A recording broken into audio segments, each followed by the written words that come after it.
Ryan Reynolds here for, I guess, my 100th Mint commercial.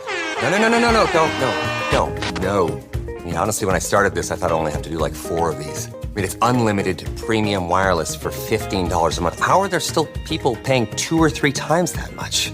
I'm sorry, I shouldn't be victim blaming here. Give it a try at mintmobile.com/save. Whenever you're ready. $45 upfront payment equivalent to $15 per month. New customers on first 3-month plan only. Taxes and fees extra. Speed slower above 40 gigabytes. See details. My dad works in B2B marketing. He came by my school for career day and said he was a big ROAS man. Then he told everyone how much he loved calculating his return on ad spend. My friends still laugh at me to this day.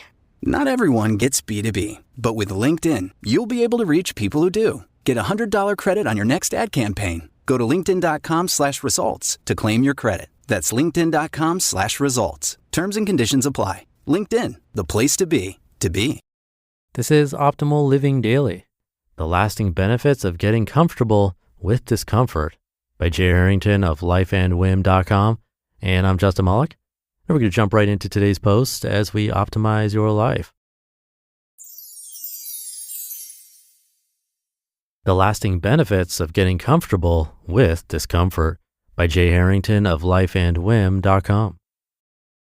I woke in a tent, a bit disoriented, and my attention immediately fixated on my feet. It was the morning of day 2 of what was to be a 4-day, 43-mile hike through Pictured Rocks National Lakeshore. 3 friends and I had carefully planned the journey. We had enough food, clothing, tents, and supplies to get us through. We had the means to filter the Lake Superior water we'd need to stay hydrated. But as is often the case when planning for an outdoor adventure, a small mistake I made had big implications for my comfort level during the trip. At the last minute, I decided to wear a different pair of shoes than I had originally intended. Instead of wearing lightweight trail running shoes, I opted for an old high-top pair of hiking boots. I have a chronically weak ankle, oft injured from multiple sprains over the years, and I was worried about rolling it while hiking the trail and being a burden to my friends. There's no easy way out of the trail if you get injured. The hiking boots provided good ankle support, but they did a number on my feet. After clambering out of the tent that morning, I surveyed the damage. It was clear to me just a few miles into the first day of the hike that I was going to have blister problems. And blister problems are obviously painful, but they're manageable. The problem was that the blisters that were forming on my heels were causing me to change my gait, leading to an unnatural foot strike on the balls of my feet. This resulted in deep, painful stone bruises developing on the balls of my feet. As we resuscitated our campfire from the night before, made coffee and cooked breakfast, my only option was pretty clear. Pull the boots back on and get comfortable with the idea of being uncomfortable for a few days. 11 miles later, we reached our second campsite and quickly set up our tents. During the day's hike, we had the chance to enjoy the cliffs, panoramic views of Lake Superior, waterfalls, and other natural wonders that Pictured Rocks is known for. It truly is one of the most beautiful places on Earth. The campsite was much deeper in the woods than the first, and the mosquitoes were out. So after setting up camp, we grabbed what we needed, food, water, and bourbon, and hustled down to the beach where we only had to contend with black flies. We spent a relaxing 6 or 7 hours chilling out on the beach, cooking dinner, and allowing the frigid Lake Superior water to take the sting out of sore feet and calf muscles. After the sunset at about 10:30 p.m., we made our way back to camp and zipped up our tents as quickly as possible as the ambient noise of buzzing mosquitoes enveloped us. On day 3, as we set out on our hike, we began to assess our options. We had 21 miles ahead of us, which we intended to complete over the next 2 days, but the idea of setting up camp among another swarm of mosquitoes was not appealing. After hiking 13 miles, we took a break at Miners Beach around 5 p.m. By this point, we were all experiencing some level of discomfort, ranging from blisters to sore knees, backs, and feet. We had 2 more miles to go on our campsite, but we decided to knock out the last 8 miles and finish the hike rather than dealing with the bugs. By the time we got started on the final leg, we knew we only had about 3, maybe 4 hours of light left, so we had to move quickly. Our hike became a trail run, and we spilled out of the trail in near darkness at 10:30 p.m. We were soaked in sweat, sore, thirsty, and exhilarated. Our little adventure pales in comparison to many of the epic excursions you'll see splashed across Instagram and documented on Netflix. But for me, a middle-aged desk jockey, it was pretty extreme, and it definitely got me out of my comfort zone. Grow through discomfort. It's easy to get stuck in day-to-day routines. As we get older, our lives begin to fall into familiar patterns. The spontaneity and adventure of our youth is displaced by the monotony of the familiar. While days may drag, life seems to speed by. Routine is comfortable. Breaking one's routine, even in small ways, is uncomfortable, which is why most people don't. But getting comfortable with discomfort is the path to personal growth. Here's a seemingly trivial example that has paid some lasting dividends. I check for new work emails on my phone way too often.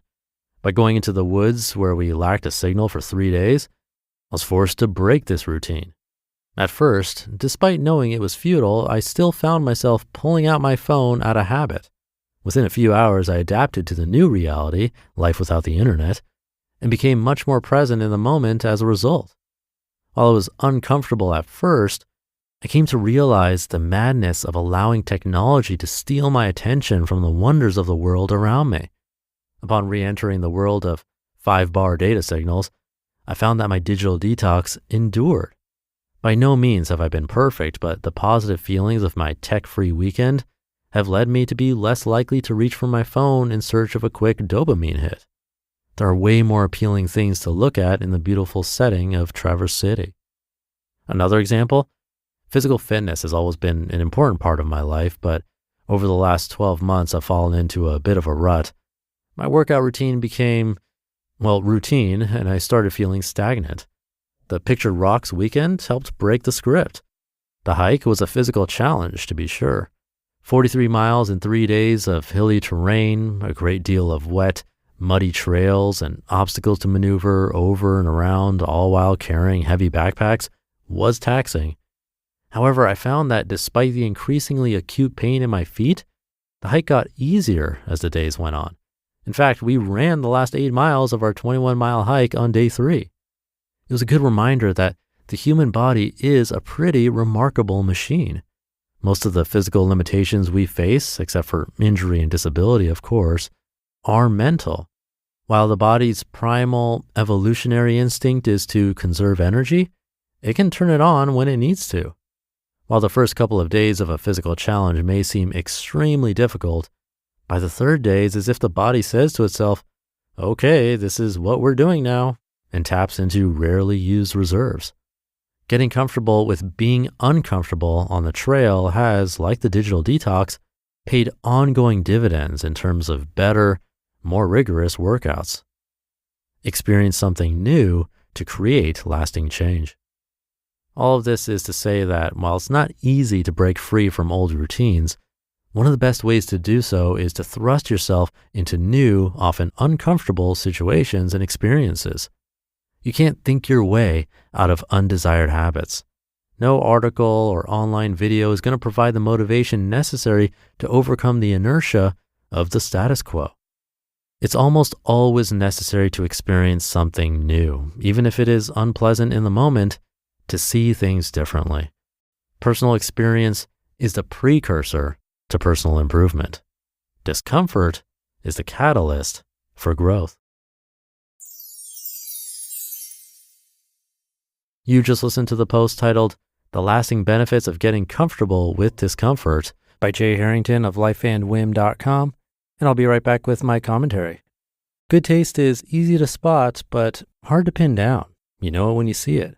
With your car, you want something sophisticated and daring, yet classic, approachable, but with an air of opulence.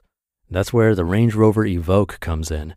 The Range Rover Evoque is charisma in motion, art and craft in equal measure. Its exterior is a quietly bold expression of Range Rover DNA with a floating roof, continuous waistline, and three-dimensional grille that give it a captivating character. Inside, you'll find a calm, minimalist cabin anchored by a tactile gear shifter where clean lines, sumptuous materials, and advanced technology come together. Make a statement in the Range Rover Evoque. This elegant SUV elevates every drive, offering a new dimension of refinement and luxury. Whether you prefer a modern aesthetic or a warmer, authentic appearance, the Evoque's interior can be tailored to your taste. Ready to experience sophisticated design and premium materials in motion? Explore the Range Rover Evoque at LandRoverUSA.com. This episode is brought to you by Honda. When you test drive the all-new Prologue EV, there's a lot that can impress you about it. There's the class-leading passenger space, the clean, thoughtful design, and the intuitive technology. But out of everything, what you'll really love most is that it's a Honda. Visit honda.com/EV to see offers. Thank you to Jay for the reminder. I can definitely relate to that idea of having a reflex to check something, only to realize it's not even there. Basically, the twitch that Anthony Ungaro talks about frequently on his site, Break the Twitch, and one that I narrate here. It's exactly what he's talking about.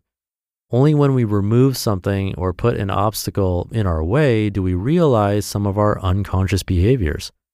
For me, when I went to the mountains for a month in Colorado to volunteer at a meditation center, I had a similar experience as Jay in the woods. I didn't have cell phone reception, no laptop.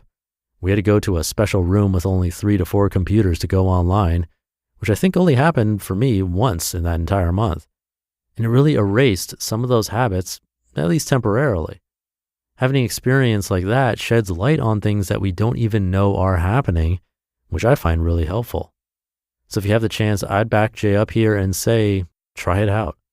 A great quote from this article: "It's almost always necessary to experience something new, even if it is unpleasant in the moment, to see things differently." Now, you don't have to leave for a month like I did. You just have to experience something new. So have that experience, and I'll see you tomorrow, where your optimal life awaits.